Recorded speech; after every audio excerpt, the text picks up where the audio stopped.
Alors, Dieudonné Mbalambala, c'est mon nom. Oui. Je suis français, d'origine camerounaise. Mbalambala, Mbo Atangana Mbala.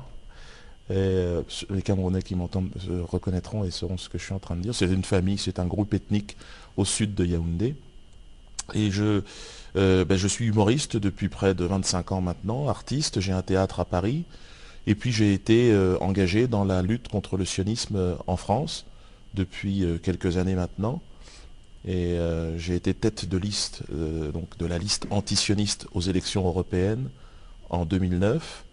Et je me bats contre le sionisme au travers de mon travail, dans mon dernier spectacle, Marmoud, en l'honneur de votre président, Mahmoud Ahmadinejad, qui est une voix, évidemment, pour les antisionistes du monde, une voix très importante. Là, je ne parle pas évidemment de politique intérieure à l'Iran que nous ne connaissons pas, mais en tout cas, ce que je peux vous dire, c'est qu'il est devenu aujourd'hui, Mahmoud Ahmadinejad, le leader de ce front, totalement à la tribune, évidemment. Je sais qu'ici, il y a un guide aussi suprême que je ne connais pas, mais qui est aussi garant de Absolument. ces Oui. valeurs de la révolution. Euh, il est clair qu'il y a aujourd'hui un vent, on le voit en Afrique, dans les pays du Maghreb, un vent qui est en train d'arriver et qui est en train de souffler, qui est un vent de révolution, certainement inspiré de la révolution iranienne, et qui transcende aujourd'hui et les religions, et c'est ce vent, enfin qui transcende les religions. Je dis qu'il y a beaucoup de chrétiens qui se sentent aussi portés, en Afrique noire notamment, mais aussi Oui. en Amérique du Sud. Je n'arrête pas de travailler d'ailleurs dans ce sens-là. Jésus était aussi un prophète de l'islam, et que Mhm. cette révolution qui est en train d'arriver, eh bien, elle est portée aussi par des artistes, des intellectuels. Voilà. Effectivement, en France, il y a une grande vague aujourd'hui pour définir l'islam, l'islamisme. C'est très compliqué parce que le malin, évidemment, le sionisme, tente de récupérer aussi. En France, en Occident, c'est très compliqué de se repérer. C'est pour ça que je vous parlais du Christ également prophète de l'islam. Parce qu'il y a beaucoup de gens en France et dans les gens qui nous regardent dans la francophonie qui sont de tradition chrétienne. Ces gens-là doivent comprendre que Jésus était prophète de l'islam. Il a annoncé la venue du messager, Mohammed. Oui. Et il l'a anticipé. Et je pense que il est très important tout comme ce qui se passe aujourd'hui au Liban, que les chrétiens arrivent naturellement d'ailleurs dans l'islam, parce que c'est le chemin naturel de la révolution qui est en train de s'organiser. Les valeurs de l'islam, c'est les valeurs du Christ, c'est les valeurs pour tous ces chrétiens. Ce sont des valeurs de paix, de fraternité, d'universalité. Euh, il n'y a que ce chemin-là qui nous conduira à l'unité. Et je pense qu'il a fallu énormément de patience, de courage et de détermination et de foi pour que cette révolution iranienne perdure. Et aujourd'hui, elle est devenue un exemple dans le monde. Ce sont ces valeurs islamiques qui ont permis aux hommes ici de se structurer, de s'organiser et de résister. Là où, dans les pays occidentaux, nous nous sommes fait piller. Et le Christ a été d'ailleurs, s'est fait la religion a disparu de notre système pour être remplacée par le sionisme en réalité et les valeurs du sionisme. Je pense qu'il y a une jeunesse qui a besoin de changement et qui regarde l'Occident avec des yeux très émerveillés. Mais bon, il faut connaître et vivre de l'intérieur pour savoir que tout n'est qu'illusion en réalité et que la liberté de pensée, de conscience n'existe pas là-bas. Bon, il y a Monsieur peut-être. Mbalam, pourquoi le régime sioniste est tant ennemi des valeurs islamiques et de la révolution? C'est l'opposé, je pense. C'est-à-dire que c'est le malin, le vice et le mensonge. L'islam, c'est la recherche de la vérité. Le sionisme, c'est la recherche de la manipulation et du mensonge. C'est la religion, c'est une philosophie, on ne sait pas exactement ce que c'est en réalité, si ce n'est le vice, la perversion et le racisme. C'est l'opposé même des valeurs et chrétiennes et de l'islam. Euh, les chrétiennes profondément chrétiennes. Encore une fois, je pense très important qu'il est aujourd'hui d'appeler les chrétiens à revenir dans ce grand mouvement de révolution. J'ai été dans mon époque, j'étais sous l'influence évidemment, moi-même d'ailleurs, de l'éducation qu'on m'a mis. Il faut savoir que le sionisme en France, ça commence dans les manuels scolaires. Fernand Nathan, il s'appelle, celui qui écrivait l'histoire pour tous les petits Français. Mhm. Cet homme est un sioniste qui nous racontait l'histoire. Donc il a fallu sortir aussi de cette aliénation. Donc moi j'ai choisi l'humour, pourquoi? Parce que la matière première d'un humoriste, c'est la bêtise humaine, c'est le mensonge. Et au final, c'est le sionisme. Parce qu'il n'y a pas plus bête, il n'y a pas plus menteur que le sionisme. Le sionisme, c'est ce qu'il y a de plus de plus mauvais qu'on a en nous. C'est-à-dire, c'est les instincts les plus bas. Le sionisme vous tire systématiquement vers la facilité. Il ne vous élève jamais, il vous écrase, il vous domine et fait de vous un esclave. Et c'est pour ça que moi, par le rire, j'ai ridiculisé le sionisme. Et c'est pour ça que j'ai eu tous ces problèmes-là.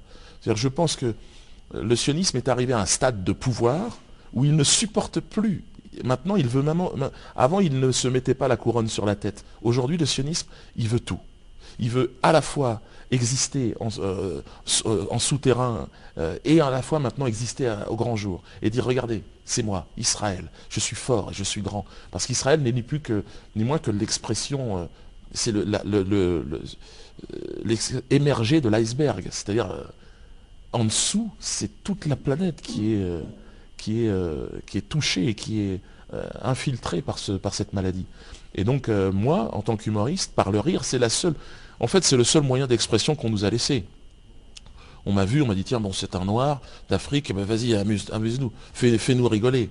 Mais en réalité, je suis un combattant, moi, du rire. C'est-à-dire que mon rire, il est là pour libérer, il est là pour faire prendre conscience, au moins à ce pouvoir, qu'il nous reste une liberté, c'est rire. Et par ce rire, se libérer. C'est pour ça que ça m'est difficile de faire quelques grimaces parfois comme ça, sorties d'un contexte sur scène, parce que je ris pour me libérer. Je ris pour ne pas devenir cinglé dans ce pays, parce qu'on ne me laisse pas le choix.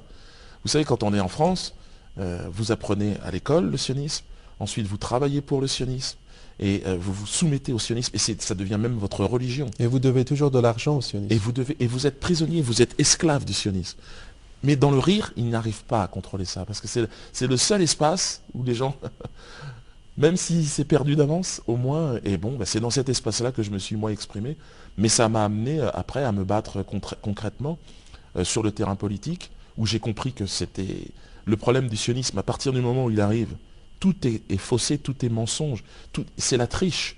Un sioniste, c'est un tricheur par excellence. C'est-à-dire qu'en France, et je terminerai là-dessus, le mouvement antisioniste fait l'unanimité. Tous les partis de l'extrême gauche à l'extrême droite condamnent l'antisionisme.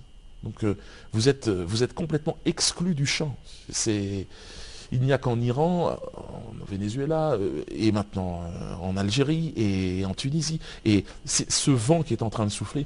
C'est pour ça que je m'adresse au peuple iranien. Vous avez été un exemple. Vous avez certainement été très patient. Vous avez souffert énormément. Je sais qu'il y a eu énormément de martyrs ici. Mais en tout cas, vous avez été l'exemple pour beaucoup de gens sur cette planète. Et vous nous avez donné du courage et de la force. Voilà. Oui. Wissom Balambala, quand le feu Imam Khomeini, que son âme repose au paradis, parlait à l'époque de l'exportation de la révolution islamique, il ne voulait sans doute pas dire exporter les gens qui vont aller ailleurs pour se révolter, mais c'était surtout l'exportation des valeurs islamiques que nous essayons de défendre à travers des décennies. Est-ce que vous pouvez nous parler des répercussions et de l'influence de cette révolution à travers le monde, en particulier la France ? Les valeurs islamiques arrivent partout dans le monde. Et c'est pour ça que le sionisme développe une communication islamophobe aujourd'hui. C'est-à-dire qu'il faut regarder la télévision, écouter les discours politiques. L'ennemi premier de la démocratie, de la liberté, pour le sionisme, c'est l'islam. C'est pour ça que beaucoup de gens aujourd'hui beaucoup de chrétiens, les chrétiens, alors que le sionisme a tué le Christ. C'est le sionisme qui prétendait que Jésus était le fils d'une putain. C'est comme ça que qu'est définie en fait Marie. Alors que dans l'islam, il y a un respect, non seulement un respect, mais Jésus annonce la venue du prophète, et donc, enfin la venue du messager. Et donc c'est pour ça qu'il y a énormément de travail à faire pour convaincre aussi, comme ça se passe au Liban, les chrétiens aujourd'hui, d'arriver dans ce grand mouvement islamique, qui est un mouvement universel. L'islam n'est pas une frontière. L'islam, c'est la porte vers la liberté. Il y a vraiment, on l'a senti ces dernières années, on est passé vraiment dans une phase de guerre médiatique ouverte face au monde musulman. Et la volonté est de diviser évidemment les chrétiens. Avant, les chrétiens ont été déjà dépouillés de leur religion. Les églises se sont vidées. le sionisme, partout où il arrive, tente déjà d'enlever les valeurs morales du pays. Et puis ensuite, l'islam est arrivé, ce vent qui arrive et qui libère en fait les populations. Qui les étouffe en fait. Oui, et c'est pour ça que de plus en plus de gens vont vers l'islam. Mais il y a une politique, une guerre qui est vraiment menée médiatique. Vous pouvez le constater dans le discours des politiques, mais également dans les médias. C'est-à-dire qu'il n'y a aujourd'hui quasiment, il n'y a pas une journée où il n'y a pas l'exemple, une parole islamophobe. C'est-à-dire que dans tout, la carte d'entrée, la carte pour pouvoir s'exprimer, c'est déjà d'être islamophobe. C'est la seule façon de s'exprimer dans les médias aujourd'hui en France. Il y a quelques alibis, évidemment, toujours, quelques alibis déguisés en musulmans, déguisés en porteurs de l'islam, mais en réalité, c'est toujours le malin.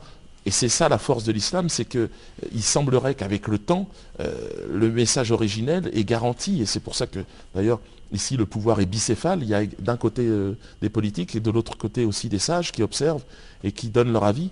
Malheureusement, en France, tout ça, ça n'existe pas. C'est pour ça qu'on est dans une situation où la guerre contre l'islam est devenue une priorité. Je pense que tout le monde est d'accord là-dessus, en tout cas en France. Le lobby sioniste est très, très, très présent parce qu'il y a une situation géopolitique internationale qui impose au sionisme de trouver un plan de repli, parce qu'Israël est un projet quasi terminé. Je pense qu'Israël ne survivra pas à cette décennie. Et donc, fatalement, les sionistes les plus hystériques, ceux qui ne sont pas ouverts au dialogue, vont être obligés de bouger. Et donc, ils vont certainement arriver en France parce que le président de la République est un sioniste invétéré, et les médias, et la plupart des structures aujourd'hui d'État, des institutions françaises sont sous contrôle du sionisme. On a vraiment l'impression que le sionisme se prépare à bouger, en fait. Et je pense que la France est un point de repli, peut-être intermédiaire, avant les États-Unis. Mais bon, en tout cas, ce qui est certain, c'est que après Israël et les États-Unis, je crois que Paris est devenu aujourd'hui l'une des capitales du sionisme. Une question qui m'est venue à l'esprit, M. Mbala. Vous n'avez pas de problème en France, vous vivez en France et vous avancez ces propos très justes et très dangereux même, en tant que quelqu'un qui vit en France. Vous n'avez pas de problème? Bon, je dirais que parce que les sionistes n'aiment pas ça. Non, par rapport et par respect pour tous ceux qui sont tombés face au sionisme ici, je ne vais pas me plaindre. Mais je me suis fait agresser physiquement à plusieurs reprises. 4 sionistes m'ont agressé dans le dos, évidemment. Et bon, je suis tombé sur le sol, j'ai été roué de coups. Je me suis relevé, je me suis défendu. Je les ai même neutralisés. Ils se sont fait juger. Ils ont fait 1 mois de prison, mais évidemment, aucun média n'en a parlé. Je me suis fait agresser à d'autres, mais de manière générale, je ne me fais plus agresser maintenant. Il faut savoir que le sioniste est lâche. En plus de ça, moi je suis un combattant par la force des choses, j'ai fait des arts martiaux et je me défends. Et ce que je peux vous dire, ce qui est étonnant, c'est que même à 4 contre 1, ils ne trouvent pas la force. Non, mais leurs coups sont légers. C'est-à-dire, c'est comme si c'est quand même des caresses. Vous voyez. Donc, bien sûr que dans d'autres endroits du monde, ils utilisent des armes à feu. Tomber sous le sionisme m'importe peu. La mort sera plus confortable de toute façon que la soumission et que la condition d'esclave au sionisme. Donc, je n'ai pas à me plaindre. Mais ce que je peux vous dire, c'est que je suis interdit de travailler partout, mais je ne vais pas me plaindre. Je suis content d'être à ma place. Je suis content de voir qu'il y a aujourd'hui des jeunes gens qui bougent, qui prennent la relève, qui prennent le flambeau. Mon fils qui m'accompagne aujourd'hui ici, qui s'inspire, qui regarde, qui est impressionné aussi de voir un pays debout comme ça, fier et exemple. Parce que ce que nous avons besoin, c'est d'exemples. On a simplement besoin de voir qu'il y a une vie après le sionisme. Monsieur Mbala, vous êtes un antisioniste très réputé, vous menez des activités pour faire comprendre au monde quel est vraiment l'objectif des sionistes. D'abord, pourquoi les sionistes essayent tant de faire des crimes à travers le monde? Quel est leur intérêt? Je pense que c'est profondément une science du mensonge et une haine profonde de l'humanité. Et pourquoi, monsieur Mbala? Je ne sais pas. il me semble que c'est une épreuve qui est envoyée à l'humanité. Une épreuve que nous allons dépasser. Nous survivrons au sionisme, mais c'est une épreuve parce que le sionisme joue sur nos instincts les plus bas, les plus faciles, et il nous tente. Il tente de nous... C'est la tentation dont nous parlait le Christ pour les Européens, parce que j'ai grandi dans cette tradition-là. Et il divise. C'est l'art de la dissimulation, du camouflage. Il est là où on ne l'attend pas. Non, c'est vraiment l'épreuve. C'est une épreuve qui nous est envoyée. Et je suis toujours surpris, parce qu'il est là où on ne l'attend pas. Mais il y a quelque chose de lumineux qu'il n'a pas au fond de son regard. Et donc, une fois qu'on a l'habitude de le combattre, on le ressent. On ressent le sionisme dans le discours et dans le cœur des gens. Pour terminer l'émission, je demande à M. Mbala de résumer sa pensée et donner un message à tous ceux qui nous regardent, en 1 minute. En 1 minute, je vais essayer d'être très bref. Je pense qu'effectivement, l'heure est venue à un front plus large de s'unir vraiment contre le sionisme. Les musulmans doivent tendre la main aux chrétiens, et les chrétiens qui sont aujourd'hui perdus doivent rejoindre l'islam ouvert, cet islam moderne qu'a lancé, enfin cette révolution islamique qu'a lancé Imam Khomeini, qui est une perspective en fait très très large, très universelle, qui concerne en fait la planète tout entière, tous les continents, se battre contre l'injustice, et l'injustice elle a un nom, elle s'appelle le sionisme.